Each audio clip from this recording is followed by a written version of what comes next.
You're listening to Parasearch UK Radio. News, views and reviews from the world of the paranormal from across the UK and beyond.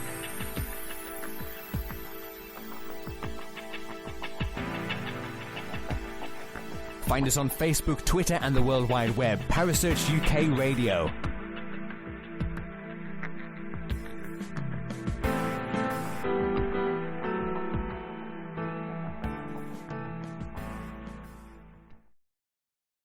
The views and opinions expressed by presenters and guests are their own and do not necessarily reflect the official policy or position of Parasearch UK Radio or its affiliates and sponsors.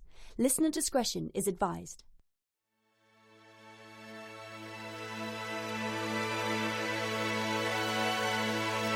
You're listening to Seventh Sanctum with Kerry Ann, only on Parasearch UK Radio.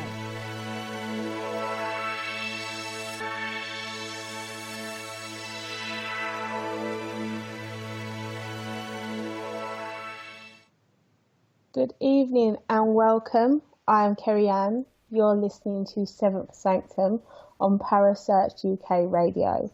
Thank you so much for joining me this evening. I want to firstly introduce my beautiful co-host for the night, Miss Kerry Greenaway. Hello, Kerry. Hello, how are you? I'm fine, thank you. Okay? I'm very, very well, thank you, yeah. Good. Have you had a good week? Not too bad. Yeah, not too bad at all, really. Well, we have waiting in the green room for us, actually, is our guest for this evening, David Saunderson. Hello, David. How are you? Hello, Kerry Ann. How are you? And hello, Kerry. And hello. Right. Very well, thank you. Thank you so much for joining us this evening. It's really good to speak to you. Yeah, it's lovely to be here. I'm glad that you've asked me to come on because I've had a look at what you're doing and it looks fabulous. So, always glad to be talking about spooky things. Brilliant. Which, first place I really wanted to start with you, David, is I'm really fascinated about some of the amazing things that you've done. Both me and Kerry have. We've spoken about Spooky Isles, which is you're the founder, aren't you, for Spooky Isles? That's correct. Yes, I'm the founder and managing editor of Spooky Isles, which is a paranormal. I shouldn't actually call it a paranormal website. It's we say it's paranormal.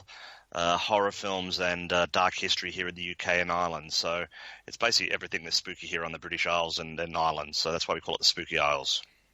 Okay, because me and Kerry, we've come across some of your ghost tours that you do. So we've been quite fascinated with some of your work. But I would really love to know how you first founded Spooky Isles, how that come about and where your interest begun, really. Well, when I first came to Britain in 2011, both my parents are British. My father's Northern Irish and my mother's Scottish. So I've always had an interest in Britain. As you could tell from my accent, I'm Australian. So I came here back then, actually not far from the day, really. It's, sort of came here just in March 2011. And I've always been interested in sort of ghosts and, the dark history of Britain, different sort of things, everything from, werewolves, vampires, all the kind of cool stuff that, we all enjoy, horror films. And I remember, as a kid in the high school, in the library at school, reading ghost books and things like that, things like from Peter Underwood and things like that. So when I got here to Britain, I thought what a fabulous opportunity it was to visit the actual places I'd been reading about all my life. And I first... I was writing a blog, just sort of a davidsaunderson.com sort of blog, which was more just for my family and my friends back in Australia. So here are the wonderful things that I've seen. Here's some photographs. And they all started having quite a dark edge to them. They were all kind of, castles and, weirdy type of pubs and stuff like that. So I thought, well, why not? Why not just do a website that's, focusing on, ghosts, horror films and dark history. So that's where it sort of started. And I started writing up blogs and, little things that I saw. And I had a really good reaction from, different people out there, different other bloggers. And in that time over the last, say, almost, 5.5 years, I've collected, we've got writers and contributing editors from all over the British Isles. And we've got an Irish editor, Anna Regan, Mandy Steele Collins. She's based in Scotland. She's our Scottish editor. We've got lots of people all over Britain, and so we've actually got about almost 3,000 articles relating to the paranormal and horror here in Britain over that time, and it's really been fun. And we've published some books, we've done tours, we've done lots of different things. So I think people will find on spookyisles.com there's probably something for anyone that's interested in the paranormal and horror.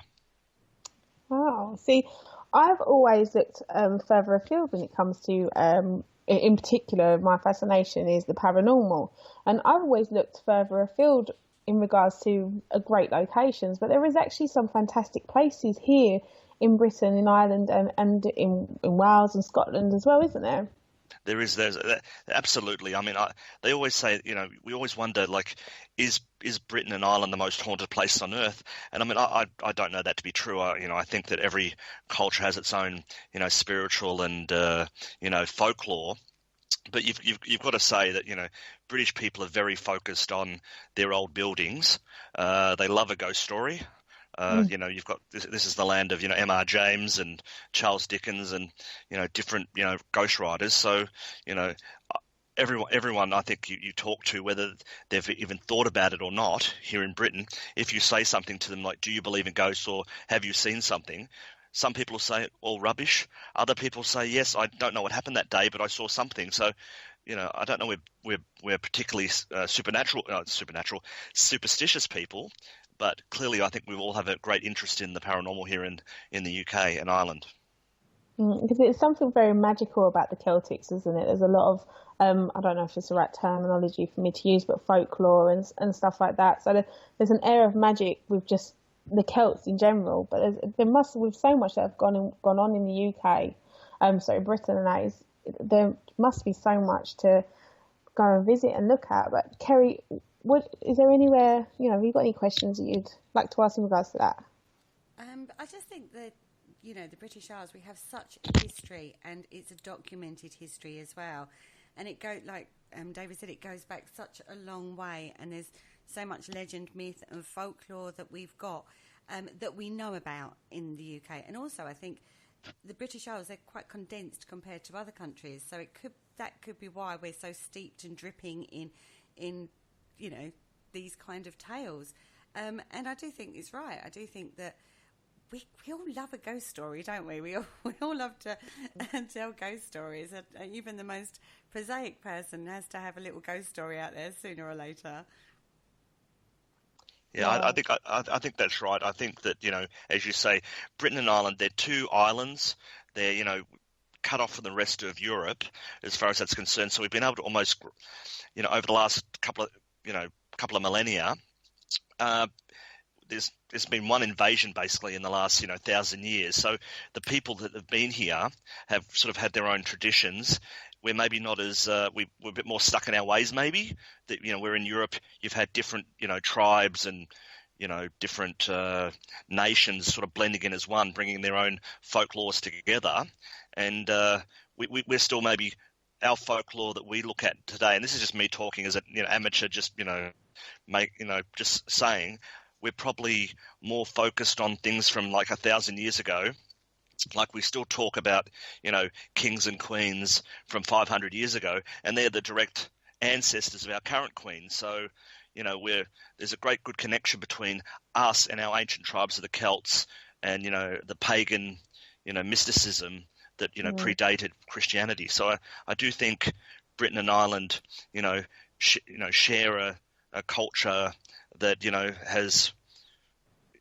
I want to use the word spooky, but I don't want to use that too often. I just sort of say we're very much a people that have a collective memory that goes back over the centuries. That and we still think of ourselves as the King Arthur. This is King Arthur's England, isn't it? Still, I think that we still have that kind of image in our heads. So I think that's why maybe. But I'm sure the people in Europe would say the same thing about their countries. So who knows?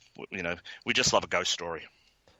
Yes, and it's funny enough, I was talking about this with a friend earlier, and I do love a ghost story, but there's lots of stories that I've come across over the years, especially when I first come into this kind of movement, the paranormal field.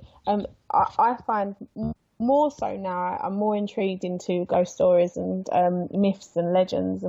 But on that note, is there a particular favourite myth or a ghost story that you have that you've come across in your journeys at all, David? There's lots of them. There's some really strange ones. There's ones that are a bit more bloody. I should write this down before I go onto a radio show, because I can never think anything. It's a bit like asking you, what's your favourite joke, and you can't think of what it is. Yeah.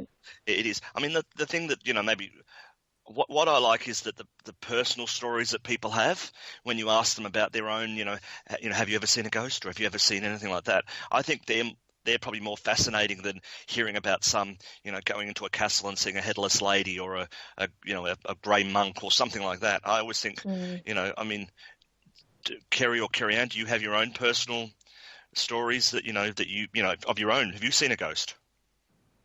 Either of you?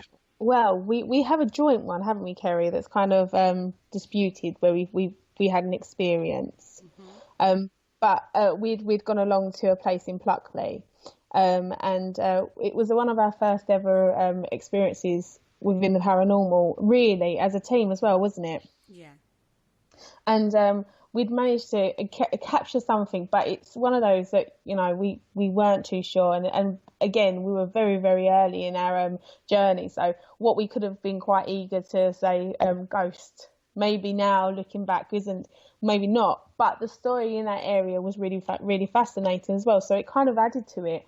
We was right on top of the Screaming Woods as well. Yep. That's right, isn't it, Kerry? Sorry, yes, yes. Woods. Yeah, we'd sort of been up that area a couple of times, and we ended up being lucky enough to get access to a pub that hadn't been investigated before, and this is right at the beginning of our journey, and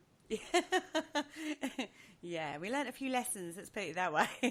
Yeah. What did you think of Pluckley? I brought a group to Pluckley a couple of years ago, and we had a bit of a wander around. I mean, it's a lovely little village, but what were your general feelings about it? Because it has this image as the most haunted, village in all of England. But what did you think? Me personally. Sorry. We knew we was going to start talking at the same time then. Carry on, Kerry Ann. Me personally, I enjoyed the area and I enjoyed the history. I mean, there's quite a few locations that we went to. The one particular was the church that had been bombed and not rebuilt. So it has an air about it. Whether I think it's the most haunted place in Britain, I don't know. I don't necessarily think so. But I do think that there is a quite. The only way I can really explain how I felt was that it's quite a dense energy to it. Whether that was my expectation because of what I've come across or what I've read about, but it did have an air to it. But it is a beautiful place. It is a beautiful place, but I mean, I think the problem I have with it is that I've spoken to investigators who know more about these type of things than I do, but there's no documented ghosts or anything like that in Pluckley before 1953. So when a book came out, so. I mean, we look at some of these places, it's about the hype more than it is actually the reality of it. So, I mean, I like Pluckley. I thought it was a fun place, but I just always wonder whether, I mean, lots of hotels and lots of pubs and lots of, tourist-type places in Britain do tend to maybe, embellish ghost stories. And I think Pluckley, it's a funny old town, Pluckley, because some people quite embrace it because it does bring lots of tourists to the pubs and, bring money to the town. But then you have the same kind of thing where, they don't want tourists at the same time. So, and many villages around Britain that have, ghosty stories or ghostly, reputations sort of, embrace or throw out the ghost thing. So it's it's a double-edged sword, really, isn't it? It's a little bit like Canoodan as well. Canoodan's a bit like that. I mean, if you go to the pub that's in Canoodan, it's well known. It's quite known in the area for it to be witch based. Really, there's meant to be a certain no less than 5, I think it is, witches in Canoodan at one time. How do you spell that? Sorry, I'm not knowing what the place you're talking about. How do you spell it? Kerry? Canewdon. Okay, and that's in Essex, is it, or? Yes, right, it's in Essex. It's a tiny little village in Essex. It's quite remote. There's really nothing there in regards to shops or anything. There's literally a little corner shop. It's basically like a mini housing estate, but it's got a church there. which I believe, I could be correct on this, I think it's called St. Michael's. Anyway, allegedly there's a witch that's been buried in the churchyard, on the edge of the churchyard there. But even to this day, there is a little hotbed for modern day witches that live there. Yeah. Yeah, well, I mean, if anything from this that we get, I think, even if whether they're haunted or not, you get to see cool churches and stuff like that. You know, it's a fun type of, you know, you go to places you'd never ever go to if it wasn't for that, and you find interesting things. Oh, definitely. Yeah, totally. I mean, there's nothing better than getting to some of these places, and you're getting access to areas that you probably wouldn't see even if you've visited in the day just as a tourist. I mean, it's absolutely fascinating. There's nothing better than being in a museum in the middle of the night and you've got the whole museum pretty much to yourself, and you get to really look at the exhibits, and you know, there's nothing better than that, and you soak up the atmosphere in a way that you just don't get a chance to during the day when, you know, you've got the normal tourists in there, or, you know, pub goers, or, you know, daily life going on around you. It's fascinating. It's absolutely fascinating. Even. I could say that I've walked around Fulham Palace in my socks, which you can't really say often, can you? Because we were there at like 1 o'clock in the morning doing an investigation at Fulham Palace here in London with the Ghost Club. It's a museum, sort of, you know, it's the former Bishop's Palace here in London, and you get to wander through the rooms. I mean, you're investigating, but it was, you know, you're standing there around for about, you know, hours on end. So I took my socks off just because my feet was getting sore. But I mean, it was just so quiet in there, just so pleasant, and. You know, and we ran an article yesterday. I asked some of the other writers to put down some of their experiences. You know, we write about these ghosts all the time. We write, you know, talk to people, interview them, ask them about what they think, and so I sort of asked my own, you know, editors and say, look, what have you seen a ghost? Have you experienced anything? And we got a whole lot back, and that article was up, I think, yesterday or the day before. And I mean, I spoke about the Fulham Palace in that, and I just said the closest I came to seeing something weird on an investigation was with the Ghost Club that night at Fulham Palace. And about 1 a.m. in the morning, I was dead tired, and I saw something run by the door, and I went to look for it, and there was, you know, nothing there. So, I mean, these are the things where my eyes were playing on me, but this was it was an excellent place to go during the day, but at night time it was amazing. So I think whether any of this is real or anything that's not real, it's still a really good hobby, really, because it's about seeing things that you wouldn't normally see at different times of the day and night. Yeah, and sometimes you're actually stepping back in time in these places as well, because they're so preserved, and you know, you are going back and kind of seeing how things were. I mean, going back to Pluckley and that pub. I mean, that pub was around in the First World War, and it hadn't been, you know, all the upstairs hadn't been touched, and it was the same, and it had like a stable outside and stuff like that. And it was fascinating just to be able to see it now, still the same as what it was then. So that's something that I enjoy when I go to these places. Yeah, no, I think you do get to see some of these magnificent pubs around Britain, and like London here, we run a meetup called Spooky London Pubs, and that was originally founded on the idea that, you know, every month or so we'd go to a different pub here in London with a haunted reputation and just sit back and have beers and, you know, enjoy ourselves, maybe have dinner and just have a chat. We weren't investigating them. We did investigate some of them, but, you know, I got to see amazing looking old pubs from, you know, hundreds of years old that I wouldn't have gone into otherwise. You know, I just think this is a great way of finding out about history. Because when you're investigating, you kind of need to know the history to work out what it is you're possibly investigating. Mm-hmm. So, you know, you get quite a knowledge of, you know, British history by doing this kind of stuff.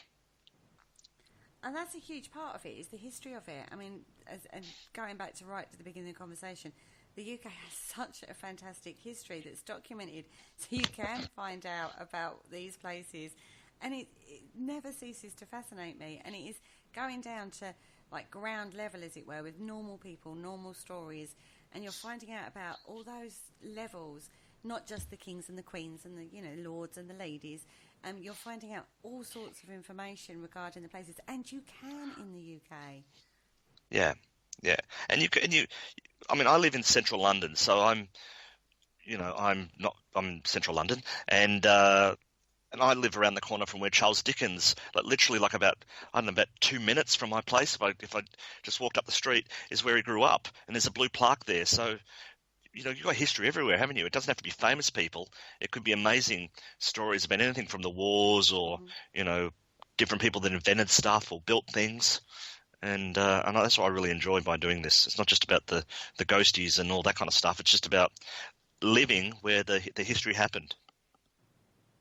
Yeah, and I agree. And there is something everywhere, and it's knowing where to look. I think that's the most difficult thing when you first come into doing this kind of thing, is knowing where to look and where to begin, because it is right under your nose. I mean, in particular where I live, there is bunkers. I never even knew these existed. I've lived here all my life.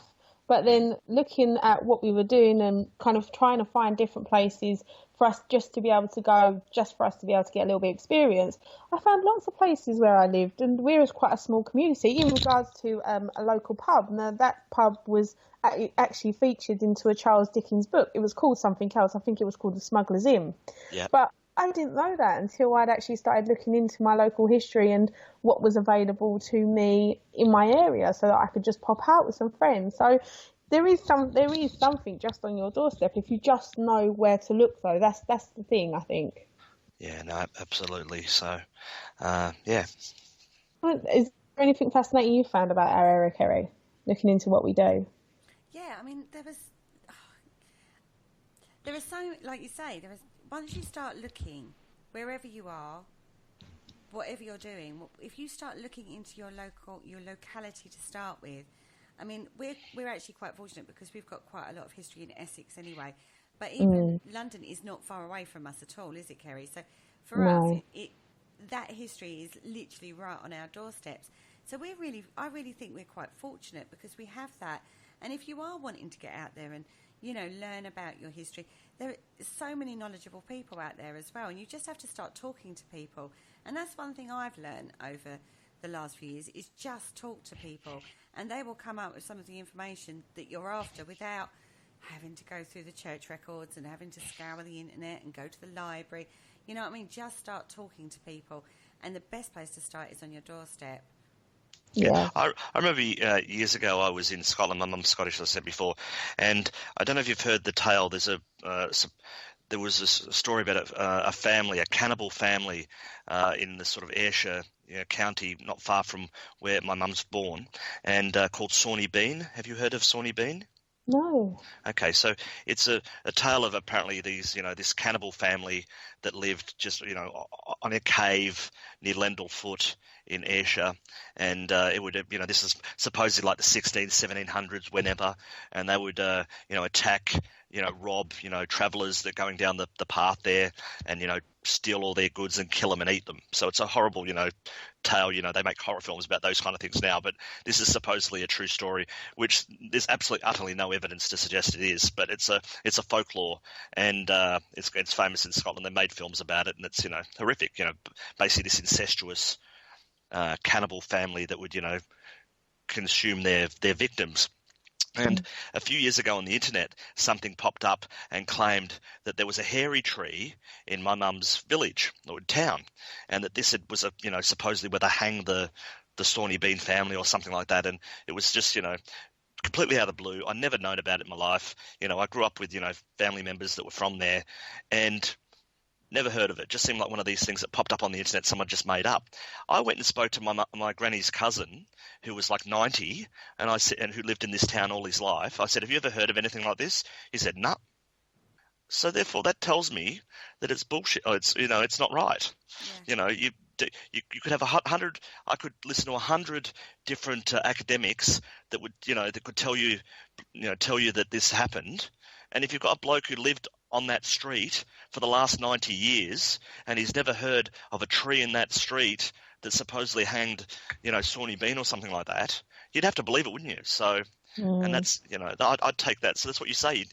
Sometimes you could just, talk to locals and find out so much more about something than looking in the book or looking on the internet. Particularly on the internet, there are so many false leads or so many false information out there on the internet. I mean, it's you a only bit have to of a look at minefield, the internet. I mean, it's a fantastic tool, but it's also a bit of a minefield as well. Oh, we could go on there now and put something up, and and it's on the internet, isn't it? So, Yeah. I mean, Yeah. I take a lot of it with a pinch of salt. I mean, it's one person's word after another, but sometimes, some things sound so just not real that you just have to pass it up. But having said that, I'm sure there's lots of rubbish on the Spooky Isles that's just been made up. So, but we've never intentionally done it, and I always say it's what people have said. So, there you go. I love your site. I have to say, I do like your website. I think it's great. Oh, thank you. Articles and information. I think I do. Yeah. Like it. Yeah, no, I'm actually going to make one of your walks as well. Well, yeah, I believe you turned up to Hampstead Heath or something like that when you should have been in Hampstead. This is where you should read the instructions properly and do your research on train stations a little bit more carefully. That was a great tour. Merlin Roberts, his friend of mine, did that tour. It was basically some of the tours we do are, you get your information. So they're more pub crawl, some of them, where we go from one spooky haunted pub to the next and, tell you about all the different horrors there. And Hampstead's great. Hampstead in the north of London's great. It has everything from, Jack Straw's Castle and the Spaniards Inn, which are both mentioned in Dracula, in Bram Stoker's Dracula. So you've got lots of historic, sites like that. You've got lots of old pubs that are haunted. You've got Highgate Cemetery, which is not very far away, which is one of the great cemeteries of London. So North London is just fabulous. I love it. Well, that's on our list this year, Highgate, isn't it, Kerry? We've got to do that this year. You've got to do it. And it's just Highgate Cemetery, but it is the kind of inspiration, well, not inspiration, but it is the original spooky cemetery. You've got these mausoleums, and I mean now it's very clean, well maintained cemetery. But back in the 70s, it was like very overgrown, spooky. You would have had, imagine it had foxes, all the sorts of type of things that you'd expect from a cemetery. And but now you could go in and you just see these magnificent, huge tombs that have that would inspire a horror film. And indeed, they have had horror films filmed there. I think Dracula, was it the Satanic Rites of Dracula? I don't know. A lot of Hammer films were filmed in the cemetery there. And some of the Vincent Price films, I think, were filmed there as well. So I think you really enjoy it. I'd suggest anyone who's in London who comes here for some kind of spooky experience has to get down to Highgate Cemetery. It's been on our list. We were so desperate to go there last year. It just didn't happen. Yeah. But we've said this year we have a bucket list for a year, and that is one of those that's on that list. We are definitely going to be doing that this year. And Essex comes straight into what do you call Liverpool Street, and then around to the Northern Line. Doesn't take you that long. No, I know. I'll be with her this time. I'll make sure. We're waiting for a bit more weather though. It's that and the Jack the Ripper walk, isn't it, that we're going to be doing? Yes. Definitely. Well, I work near Tower Hill, so I go through Tower Hill tube station. That's where all the Jack the Ripper tours go through each night. So, there's so much here in London. If you're interested in ghosts and horror and stuff like that, you could do something one night a week if you wanted to, and visit some new place. Well, that sounds like my perfect week. Sorry, Kerry. No. I was going to say it sounds like my perfect week, but carry on.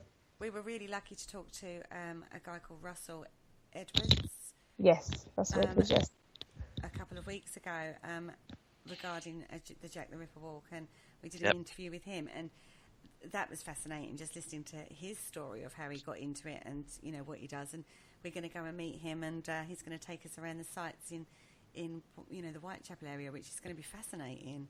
It is. I mean, it's a great any tour you do of it. If you get a good Ripperologist, as they call themselves. And the only pity about the whole Jack the Ripper experience there, I suppose, I say experience as in the, walking through the streets, a lot of it was destroyed during the Blitz, and, and just over the years they've pulled the buildings down. So you're kind of walking through it's a city centre, so it's like all banks and stuff like that. So, but you still can go and look at some of the older part of the East End, which at night time does look pretty cool. You will enjoy yourself. I mean, I went to my first Jack the Ripper tour around about this time, 6 years ago. It wasn't 6 years ago, but I went with my sister 6 years ago at this time, and it's dead cold, but it is really, really fun. Jack the Ripper stuff's great. Yes, There's I some mean, really you're great pubs as well, like the Ten Bells. I mean, Annie Chapman's supposed to haunt the Ten Bells, and it's just things like that. You know, you get a chance to actually go and sit in these places. It's just Yeah, no, it's really cool. I mean, that's a good thing. I when I come out of Aldgate East to go to work, I'm going down. Oh, I've just Lehman Street, and that's always mentioned in Ripper Street. You know the TV series. That's where their police station was. It's just really cool. That's the kind of thing I love about London. You know, things that are in my daily life now are things that I would have read about as a kid, and it feels real. So when you're looking at these horror stories, you're looking at these ghost stories and stuff like that, you're kind of a part of it. And that's the great thing about being here in Britain, that you can see how far. Like I remember when doing one of the Jack the Ripper tours, they sort of pointed about where one murder happened and then another murder happened, and supposedly a murder happened that was within like a couple of feet of a market. Why didn't people hear it? It's all these, and you could see how close things were. So that's why if you're interested in this kind of thing, I'd get onto that Jack the Ripper tour as soon as you can, because I'm sure you'll love it. Yeah, we're trying to book it for the next coming month. But I mean, one thing as well, like we was watching some of the videos that Russell Edwards had done, and he actually pointed to a location. He was like, "This is actually where she died, where she was murdered. This is what happened." It makes it very real when you're in that moment, and it no longer becomes a story anymore. It becomes something that actually happened, and you start experiencing, them kind of associations, them feelings and emotions and stuff. You feel sorry for that victim. You feel, it becomes very real. It becomes an experience, really. Yeah, no, and I think, with these things, like what we've tried to do, and one thing I don't do on the Spooky Isles, I mean, we run lots of Jack the Ripper articles on it, because it obviously is a big part of London dark history, murder, and we have John Rees, who's a Welsh-based ripperologist who does a lot of writing for us. But I try to stay away from maybe some of the newer murders, because, I mean, while it's the same kind of thing, serial killers and stuff like that, I think you've got to give yourself a bit of separation between like us and the murder, because it is real people, and I think it starts to get a bit sick, and I'm quite conscious of basically talking about dead people. So but I mean, Jack the Ripper's sort of beyond that, but I still think we have to be a little bit respectful to the fact that 5 women died, and we can't get too wrapped up. But I don't want to put a damper on it. I just like to point that out, because I do think that at times that because we don't run sort of stories about similar cases that might have happened within living memory.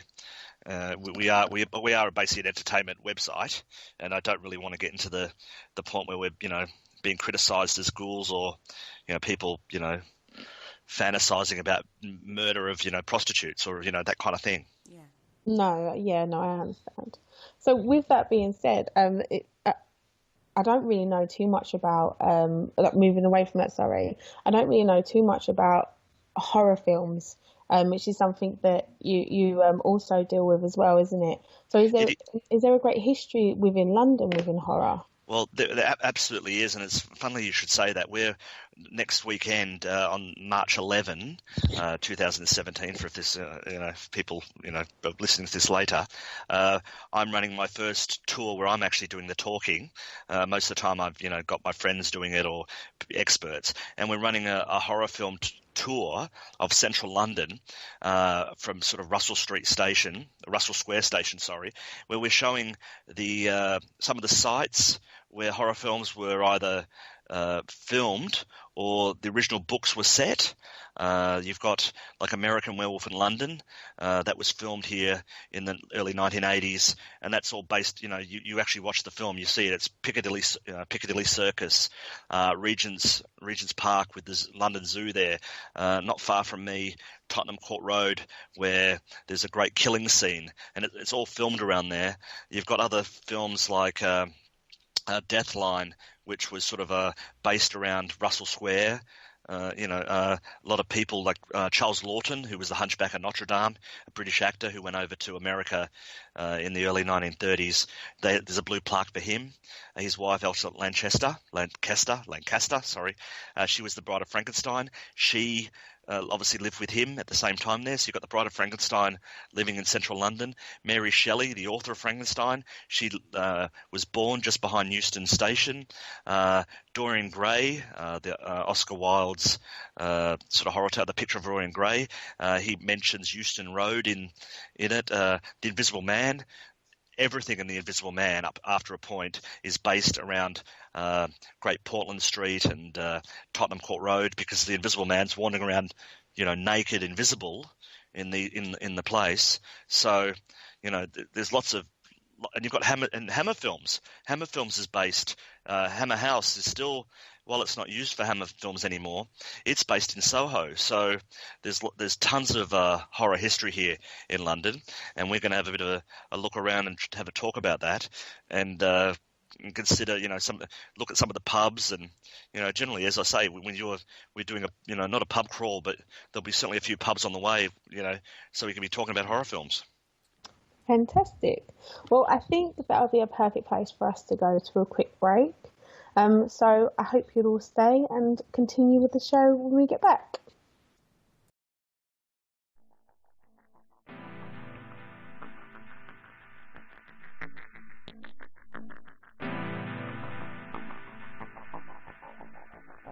You're listening to Parasearch UK Radio, news, views and reviews from the world of the paranormal from across the UK and beyond.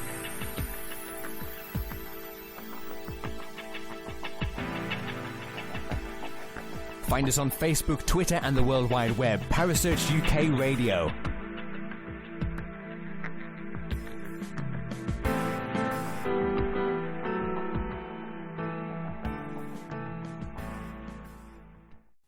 Hello, join me, Paul Rook, every Tuesday at 9 p.m. for the Trident Paranormal Show, with interviews, news and reviews from this galaxy and beyond, only on Parasearch UK Radio.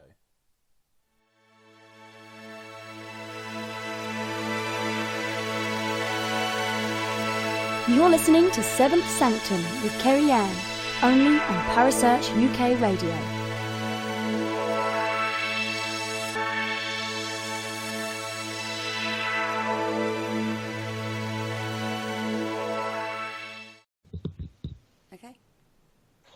Welcome back. Thank you very much for joining us again. This is Seventh Sanctum on Parasearch UK Radio, and I have been joined this evening with the very lovely Kerry Greenaway, and we've been very fortunate for David Saunderson to come along and speak to us. David's from the Spooky Isles. So we've been talking about Britain and Ireland and Scotland and all the fantastic places and things that have gone on within the UK, within Britain. And what I would like to know next, David, if it's okay, is a little bit more about your adventures outside of Britain.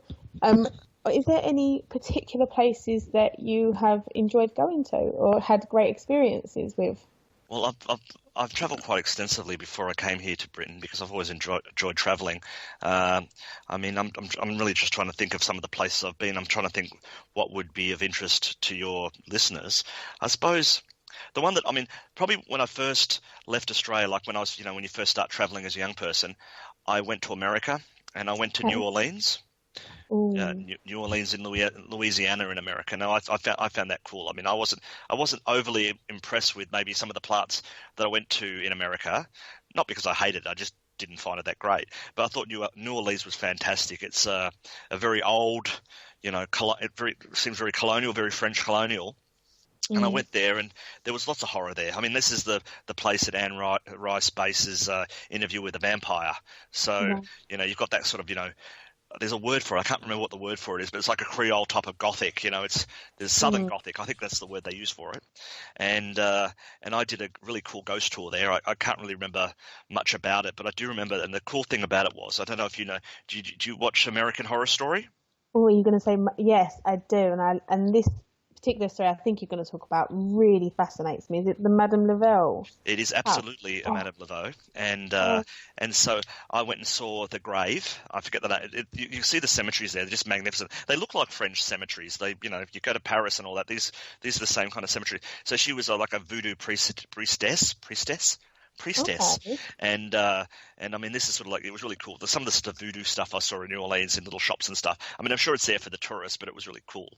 And but the one that really got me was was, and I have to pronounce it right, Delphine Lalaurie, and Yeah, she was I think the one that Kathy Bates played in American Horror Story that's it. Coven.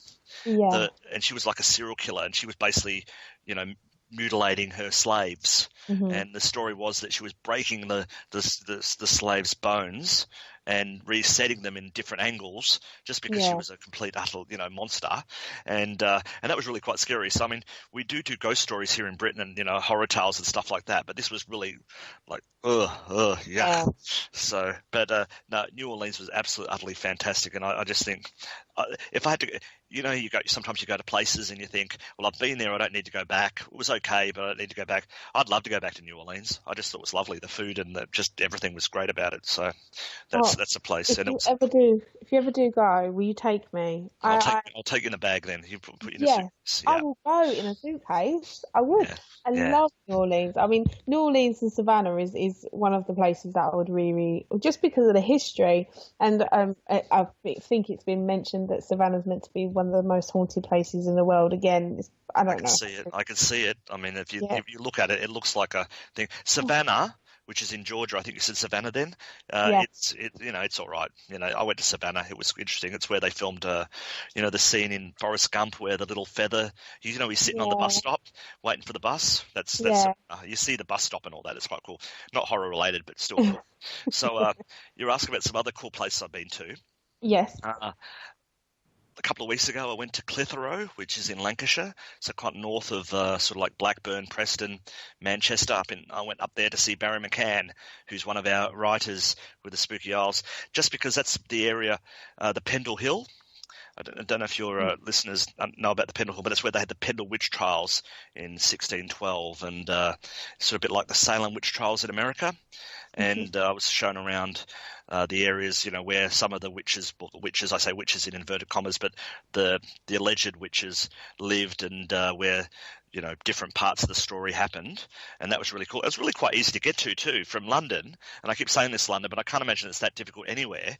You basically just get yourself to Manchester, and then it's like I think an hour from Manchester. It was very easy to get to, and I drove around there with Barry and saw, you know, really quite interesting. Like they had little signs because they have like a tourist drive, and so there's little signs with little witches on it pointing to where you've got to go, which I thought was kind of cool. So that's a place, you know, but that's not hard to get to.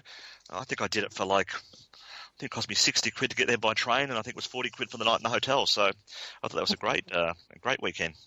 No, that's not. I think that's another place as well that kind of, as much as they kind of want tourists to come along, they also don't.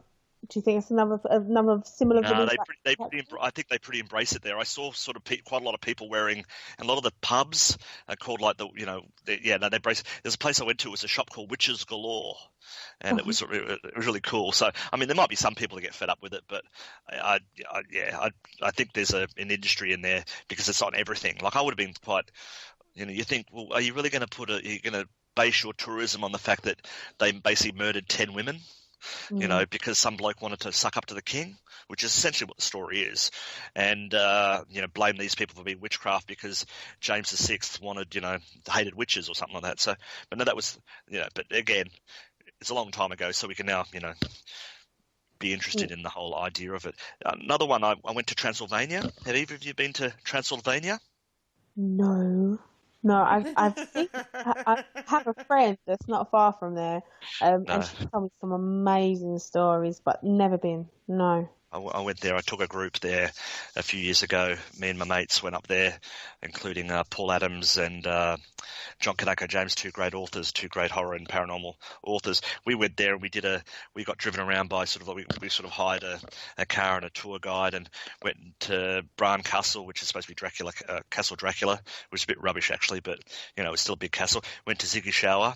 I can't really pronounce it, but that's where Vlad the Impaler, who it's all based on the idea that Dracula is based on Vlad the Impaler, who was like the Prince of Wallachia, and that's who because it's supposed to be this terrifying, horrible monster of a monarch back in the 14th century, and so we got to see all these, and really cool because you're going around all these little villages, and it's a really good place. And a lot of these places, they're not that hard to get to. It's just you've got to think about it. Like, I think it cost me, I think we went for the whole weekend, a couple of £100 if you go on one of these, like, these cheap flights out of Stansted or Gatwick or something like that. So, I mean, then it's not out of the grasp of, people in Britain to, rather than going to Mallorca or, Lanzarote or something like that, to actually take a spooky holiday. And I think that's far more fun than sitting on a beach. But that's just me. Maybe I'm just weird, so, No, I second that. And that is coming from the inner ginger of me that hates the sun. Yeah. Actually hates the sun. So I would take a spooky holiday any day of the week. I'd take a spooky holiday too.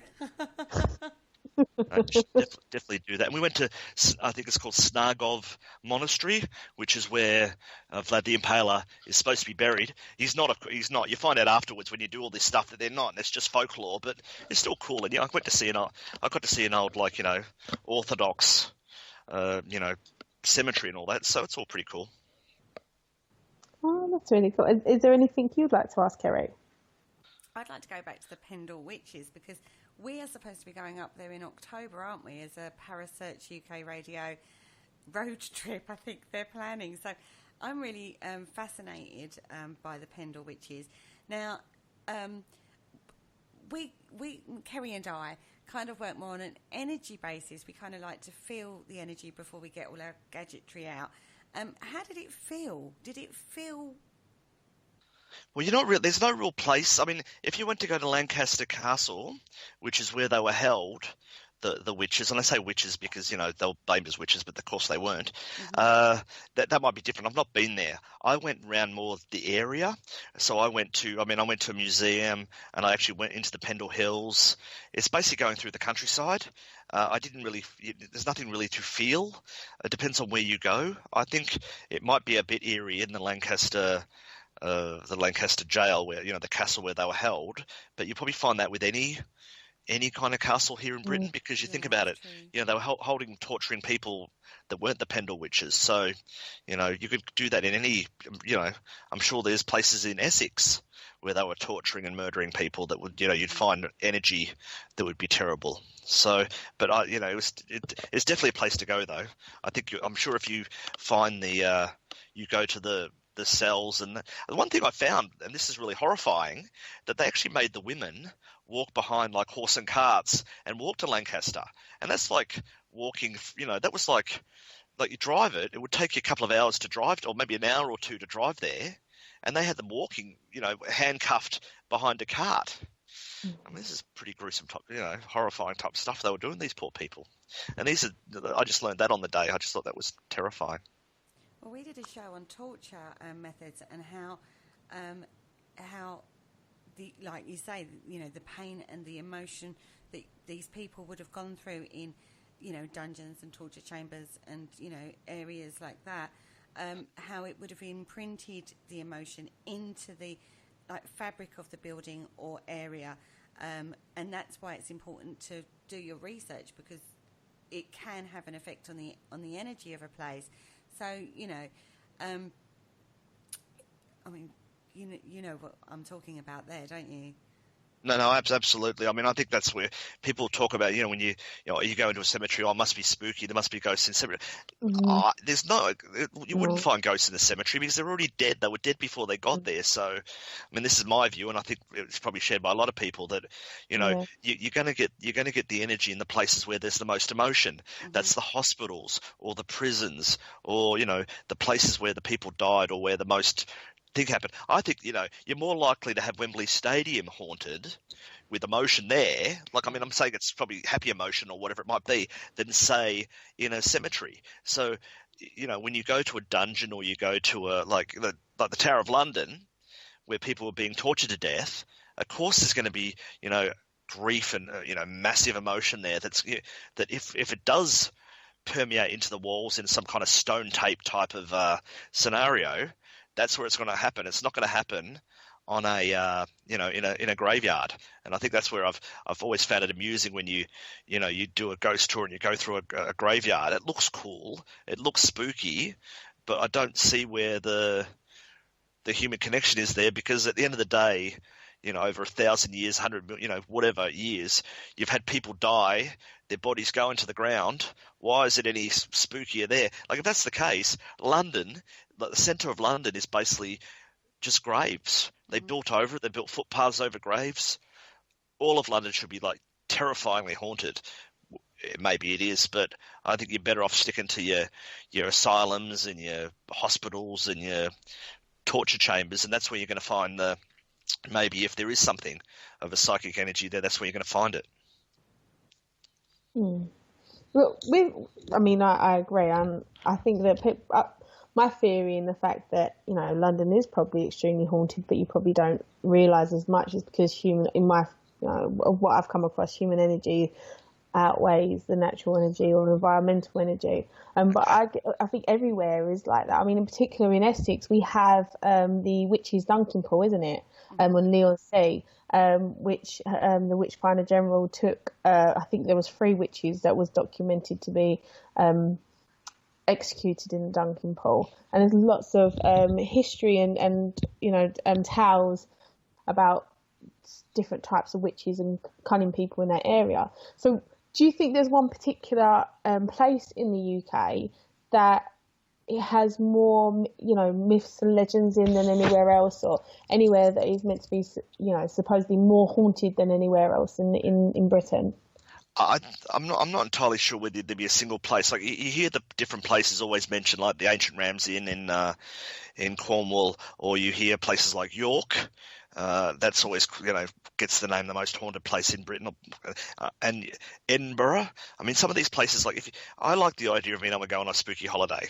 So if I was to go, and I have done it, I'd go to places like York and Edinburgh, because you've got a lot of very old, and they've kept the buildings quite well. So if you could go to a place that's got ancient buildings in it, you just get a greater feel of the spookiness to it. Whereas maybe you in a just as old town, but if they've knocked them all down or they got blown up through the Blitz, or you're not going to feel the same kind of energy.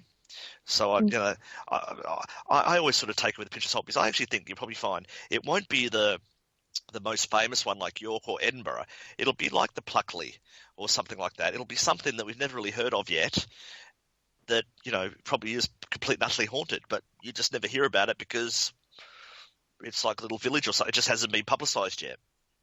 Okay. So within York, I've heard of this, I think it's like a festival, the Whitby Festival. Now, I don't know too much about it. I've only heard about it in passing, but I think it's based on the vampires.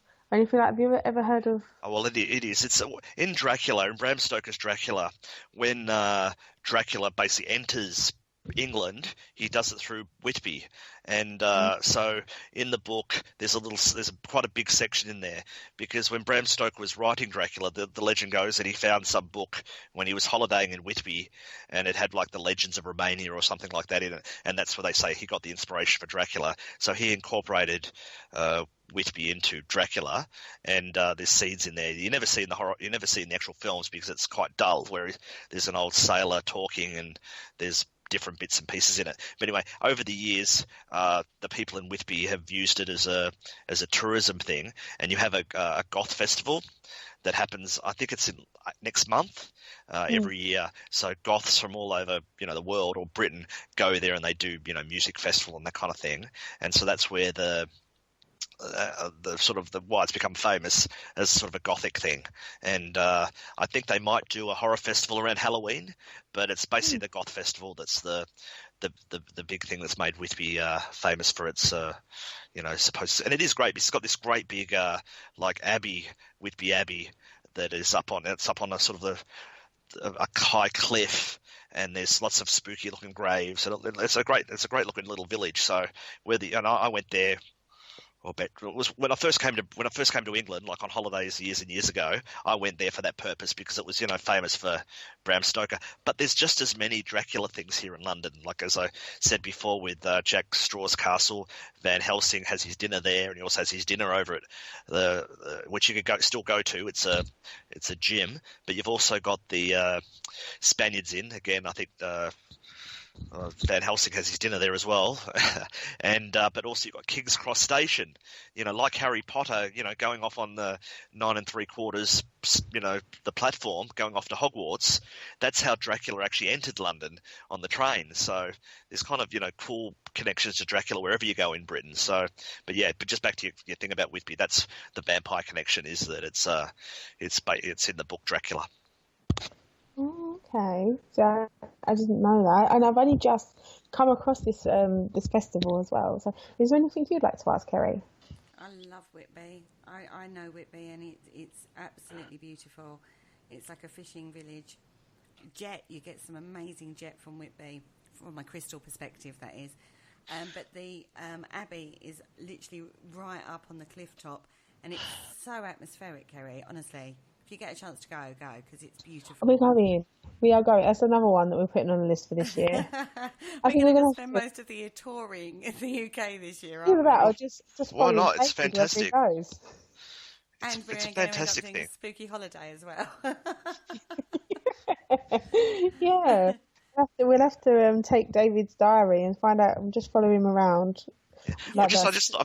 I forgot to mention there just before, and I sort of didn't get a point to say, because I went on that trip to Pendle Hill a couple of weeks ago. Barry, me being lazy, not wanting to write something, I asked him to write it. So he basically wrote down a list of all the places that we went and the little stories behind it. So I'll make sure that goes up in the next day or so. It's basically like a tour guide of Pendle Hill.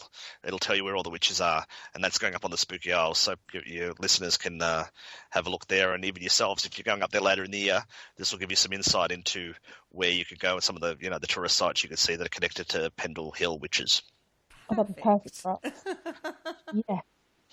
Oh, no, That's what we like. Yes. we won't let Kerry take control of how we get there or No, direct. we'll probably end up somewhere completely different from Wow. where it actually is, because we have worked out that my my navigational skills are absolutely awful. Yeah, well, that can't be much worse than mine. Last year I went to France and I ended up on the other side of the country when I got the wrong train. I had to come all the way back. So yeah, I'm not very good at directions either. So. Oh, at least we've got something in common. Yeah. Oh, well, we're coming up to the end of the show. So is it, I'd love to know about anything you've got coming up, David, in the next couple of months. Anything you'd like to share with us and our listeners? We've got actually quite a lot of stuff coming up. And what I would suggest your listeners look up, Meetup, if they live in London or they're anywhere near London, meetup.com is a site that you might know, and that's something I'm sure how people have found us in the past. They're called Spooky London Pubs. So if you just put in the word Spooky London Pubs into Google, I'm sure you'll find us. And we've got a lot of tours coming up. Like as I talked about before, the horror film tour that's happening next week. But we've also got the Thames River of Death Ghost Tour. That's where we've got John Kaneko James is bringing us and a tour down the Thames River, not on the water, but just walking down the river, telling some of the tales. Because the Thames is a disgusting cesspool of murder and blood and death and all that. You've got no idea. So that's the kind of thing that you can hear there. We've also very, very honoured to have David Farrant, the legendary David Farrant, who's been one of Britain's leading occult and paranormal leaders for almost 50 years. He's doing a talk for us next Saturday night. Look that up on Spooky Isles. He's telling us about his experiences as a paranormal investigator. He's mostly well known as the centre of the Highgate vampire controversy, but we've said, look, there's so much more to David Farrant than the Highgate vampire incident, and we want to know more about his thoughts, because he's a fascinating man. And I mean, if you've not spoken to him on this program, I'd suggest you do, because I mean, it's awe-inspiring, some of the things he talks about. I was lucky enough to have a conversation with David Farrant, and I specifically said to him, not really interested in the vampire story. I want to hear about your other stories, your other life, because there's so much, like you said, there's so much more to him. And I know Kerry has been talking to him recently, so I'm sure it's something that's going to come up very soon. Yeah, well, so that's great. So we've got him next week, which we're very lucky to have. And also, probably the big one, I think that, and I don't want to dismiss the David stuff, but I mean, I think the big one that's coming up, and it's going to be a very big book, is Rosalie, the Ghost Girl.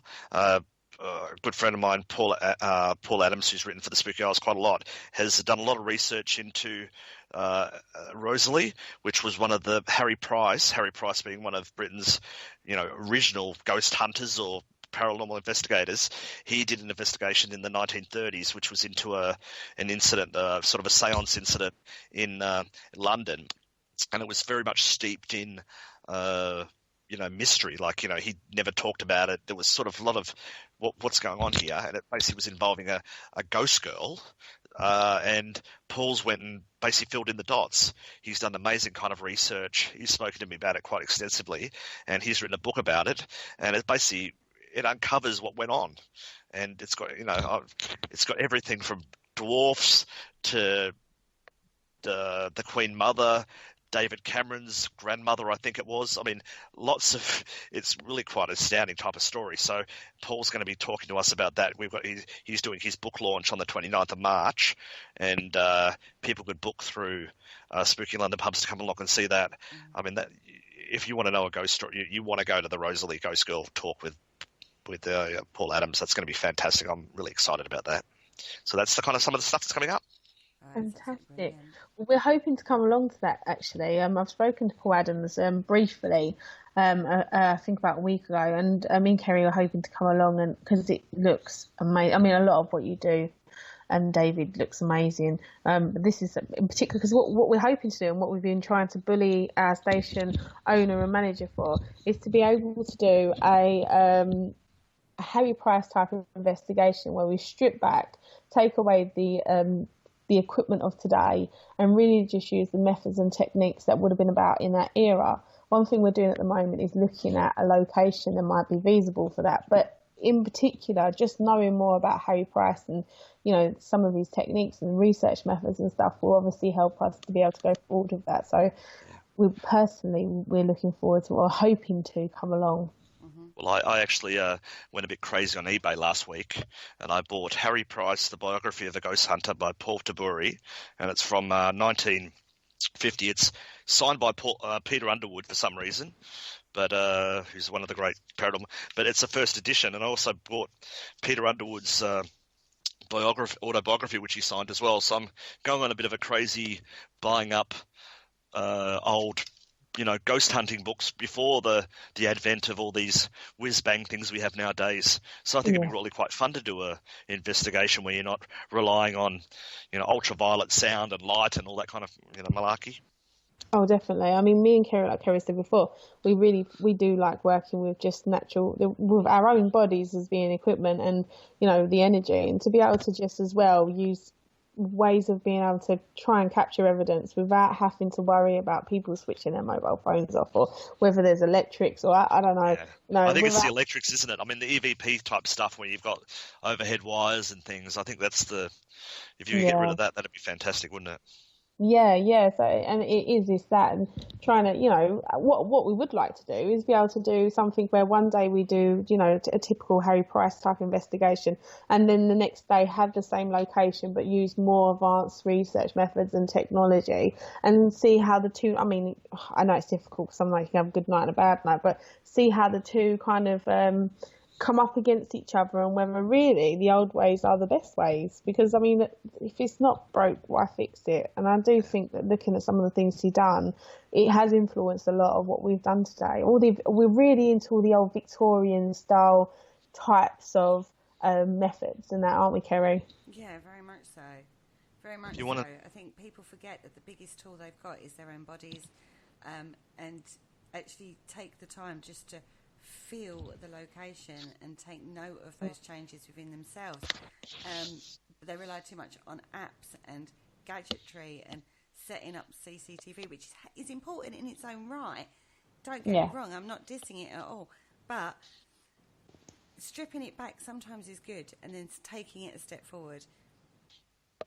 I was in Rich Hill, which is in County Armagh in Northern Ireland, and I went there with the Northern Ireland Paranormal Research Association.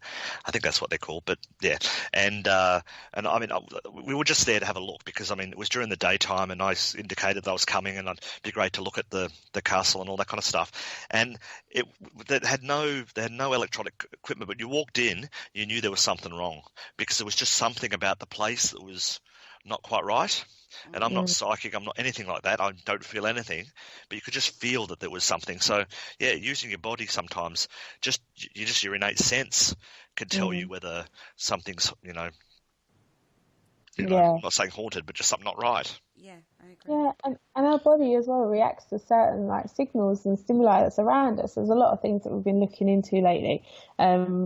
Precognition is one of the things, and one of the theories behind them is the fact that our body and nervous system and stuff is aware of things a few seconds before we are. And if that's the case, and if there is a change of energy because of one reason or another, we're going to feel that. We're going to become aware of it. We might not understand why, we might not recognize it in the way that it's being perceived. It could be that we feel a bit unwell, or become cold or whatever. But it's important that we try to, obviously I'm not saying everything is spirit, but, acknowledge that, that we are there is change somewhere. And just to, acknowledge that sometimes that's better than trying to get a K2 hit, which can be so, Yeah,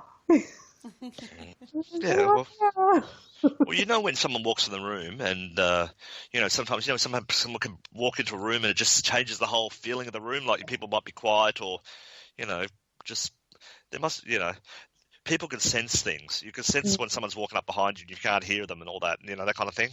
Yeah. So, I mean, I think but Harry Price did use, revolutionary type stuff. So, I mean, he wasn't just using his imagination or his senses. No. He was a scientist, and he did have his laboratories.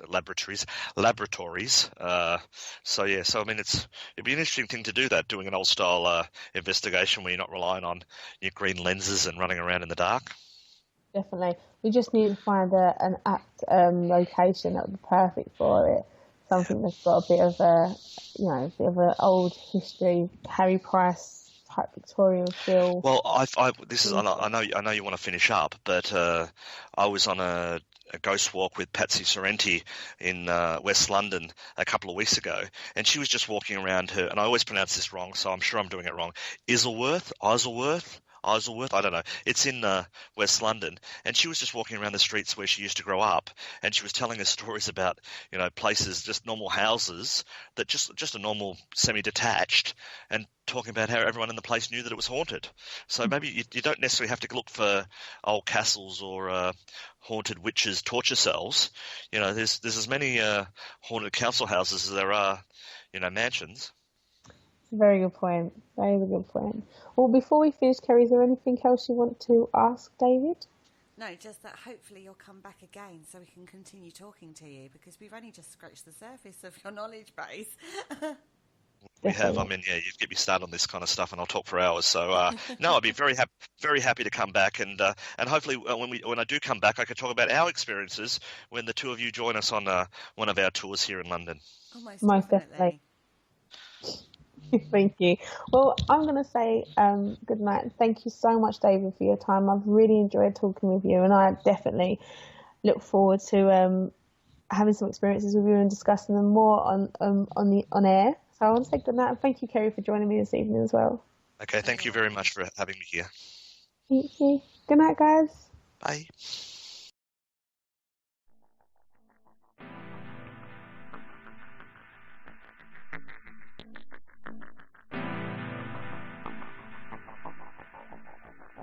You're listening to Parasearch UK Radio, news, views and reviews from the world of the paranormal from across the UK and beyond.